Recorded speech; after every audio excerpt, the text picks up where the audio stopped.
Hey guys, what is up? This is Mr. A. Crizzy here, and welcome back to another new movie review. In tonight's movie review, I'm going to be doing a movie review on this new movie which just came out today, and of course I went and saw this movie with my parents earlier today in the afternoon after I got back from work. And so, this review is going to be on Wicked for Good. Wicked for Good is part two of the first Wicked film, which came out last year, and it's also we all know it's based on a stage play, a Broadway musical, as well as a little origin story of Elphaba, aka the Wicked Witch of the West from The Wizard of Oz. And so, in this movie, following the events of the first Wicked, the Wicked Witch of the West, Elphaba, is now demonized as the Wicked Witch of the West, Elphaba herself, that lives in exile of the forest, while Glinda resides at the palace in Emerald City, and throughout the movie they pretty much go their separate ways, while at the same time they're like reveling in the perks of fame and popularity. As an angry mob rises against the Wicked Witch, she'll need to reunite with Glinda to transform herself and all of Oz for good. And of course, and for most of the movie, Elphaba finds out that she's trying to prove herself that the wonderful Wizard of Oz is actually a bad person, while and of course, Elphaba is also trying to get revenge on the people that made fun of her, as we saw in the first movie. But if you've seen them, if you all know about Wicked, then you know exactly what you're in for. And so, yeah. So, in case some of you guys out there have not seen my review on the first Wicked from last year, I love the first Wicked film. I actually just rewatched it yesterday to prepare myself for the second movie. And I gotta say, the first Wicked is very awesome, and my parents actually loved it, and especially my mom. My mom loved the first movie.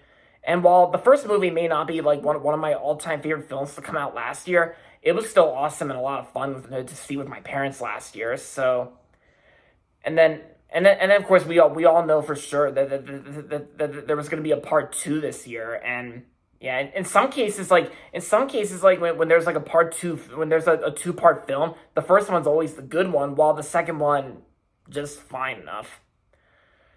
But of course, sometimes movies based on stage plays can be hit or miss. Sometimes, I mean, of course we know because we know Cats was a stage play, and of course, yeah, don't get me started on don't get us started on that crappy Cats movie which came out in 2019, one of the worst of 2019. Don't even get me started on that. And as for Dear Evan Hansen was actually a play, and I actually remember seeing Dear Evan Hansen that I actually saw with my Uncle Charles back in 2021 during my parents' anniversary that year, September that year. And I remember not minding Dear Evan Hansen. I mean, I do get why that was a bad one, but I don't know. From looking at it now, it's just fine enough or something. It's not great, that's for sure. But like I said, I love the first Wicked, and so I was really looking forward to part two for good. Part two film for good. And so, my overall thoughts on the film, I know people have been saying that I know early reactions to the film has from people saying that this movie was superior to the first, and then when the critics score came out, it was kind of mixed to positive, 70%, and then it got mixed to positive reviews. I was saying that it's not as great as the first one, which, yeah, I will admit, Wicked for Good is not as good as the first Wicked, but I still liked it. I still thought it was a great movie. My mom actually liked it, and my parents liked it, and my dad didn't mind it, but of course mostly my mom thought it was pretty good. And given the fact that this movie's runtime is only 2 hours and 17 minutes, so it's kind of shorter than the first Wicked, because the first Wicked was 2 hours and 40 minutes, while this movie's a little bit shorter than that. Although there were some times where scenes in this movie kind of dragged on a little too long, especially I think when it comes to the songs here and there. I mean, some of the songs in this film, they weren't too bad, although I will say the songs in the first Wicked I think are the most memorable, in my opinion. Yeah, it's just sometimes there are some scenes in this film that drag on too long, and some of the songs do drag on long, but that doesn't take away the whole story that this is from the Widget's perspective, and that this movie and during the middle of the movie, the middle of this film, Wicked for Good, actually taking place like during the events of the Wizard of Oz, like from Dorothy's perspective, and how her house her house got thrown in and got blown away into that cyclone tornado. And yeah, it's kind of like how the movie opens up. The movie opens up with the workers like building the yellow brick road, and then of course, and for the first half of the movie, it takes place like right after the first Wicked, right where the first Wicked left off, and then before we get into the events that occurred in the Wizard of Oz from Dorothy's perspective. But most of the movie we get to it's focused on the Wicked Witch of the West, Elphaba. And of course, like Elphaba and Glinda, they do interact each other in some scenes, but most of the movie they're just going their separate ways after Elphaba was demonized as the Wicked Witch of the West.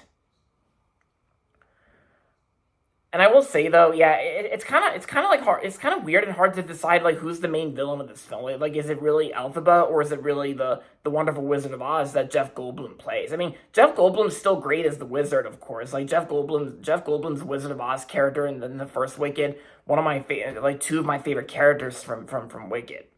Because yeah, Jeff Goldblum is still great in the film, and he's good.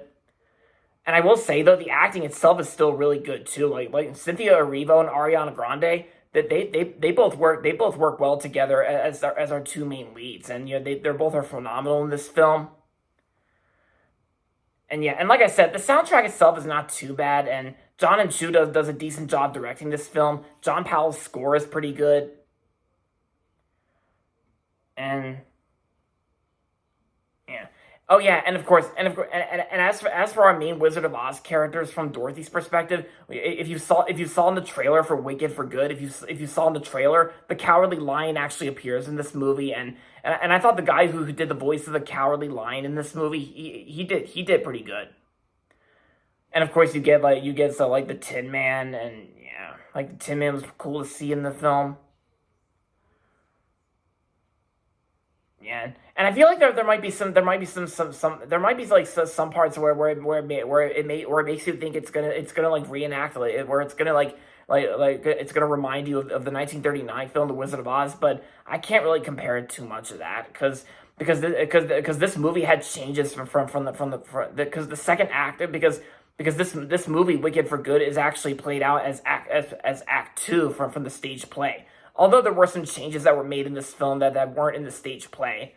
I mean, in case you didn't know, I actually remember seeing the Broadway stage play back in New York City like a long time ago. Like the performance I went to actually had Shirley Ralph.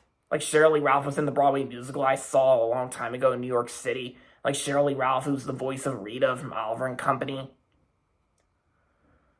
So, and of course, just like the first movie, it's PG rated. And also, just like the first movie, the Universal Pictures logo at the beginning is the same one from the first Wicked.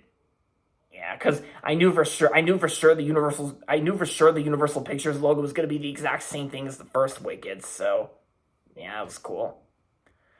And of course, like I said, both movies are PG rated since they do tend to be family friendly as possible. While at the same time, yeah, this movie kind of feels a little bit more serious compared to the first, because it's like how Glinda and Elphaba, they're pretty much going their separate ways, while it's like, yeah, and of course in some parts where Glinda's trying to convince like Elphaba like that she doesn't have to be evil to try and like stop all this whole thing. But yeah, Michelle Yeoh was also good in the film too, just like she was in the first. And yeah, and of course the ending to the movie, like I was pretty satisfied by the ending, because like the ending itself, it was a decent conclusion to this 2-part films of Wicked, which I'm not gonna spoil the ending, because I'm not gonna spoil the twist that occurs at the ending. But I will say though, this is a minor spoiler. But if you guys remember in the first Wicked, like Dr. Dillamond, who's like the goat from the first Wicked, like he's in the movie here. Just a few scenes, and of course he doesn't talk in this film, and And of course, like, and Dr. Dillamond, his role here was actually more of a silent role. Like during a few scenes in this movie, his role is actually more of a silent role. And of course, Peter Dinklage didn't return for this film. Like, I thought he would, but yeah, he didn't. But hey, at least we got two great films starring Peter Dinklage that came out this year that I absolutely really liked. The Toxic Avenger, which I thought was awesome and hilarious, very funny. And I also liked Peter Dinklage in Roofman as well. Roofman being one of my all-time favorite films to come out this year as well. So, yeah. So overall, Wicked for Good was just a great film. Not as good as the first Wicked, but still a great one. I still liked it. And I only got two trailers before the movie. Like, yeah, because like my screening to this movie only had two trailers, which were Zootopia 2 and Avatar Fire and Ash, which I'm really excited for both movies. And I'm actually going to be seeing Zootopia 2 on Tuesday at the 25th at 2 o'clock in the Eastern Zone. Yeah, 2 o'clock p.m. in the Eastern Zone in the afternoon with my friend Gian Miller. So yeah, I'm really looking forward to Zootopia 2. I'm also excited for Avatar Fire and Ash as well.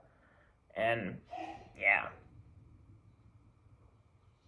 Yeah, so yeah, like I said, Wicked for Good, it's a great film, but not as good as the first Wicked, but I still liked it. So overall, I'm going to give Wicked for Good 4 stars out of 5. I liked it. So yeah, if you love the first Wicked, then I'm sure you're definitely going to get a kick out of this, and I recommend checking it out. And I know it's going to be no surprise that this movie's going to make a ton of money at the box office, just like the first Wicked.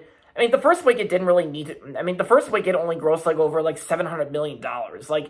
It didn't really need to gross over $1 billion, because not every movie needs to gross $1 billion at the box office, whether it's like a huge blockbuster hit, like a huge blockbuster type film, like a comic book film. Well, it's not a comic book. It's just because I mean, the first Wicked only grossed over $700 million at the box office. But of course it didn't. It didn't really need. It didn't need to gross $1 billion. It didn't have to gross $1 billion. But like I said, not every blockbuster movie needs to gross $1 billion. But yeah, but I can definitely tell Wicked for Good is going to make a ton of money at the box office, just like the first Wicked. So yeah, guys, that's my review on Wicked for Good. Hope you guys liked it. And with that being said, thanks for watching as always. And if you're not subscribed yet, don't forget to subscribe if you haven't yet. And also make sure to like this video as well. With that being said, until next time, this is Mr. A. Crizzy saying goodbye, everybody, and that's about it.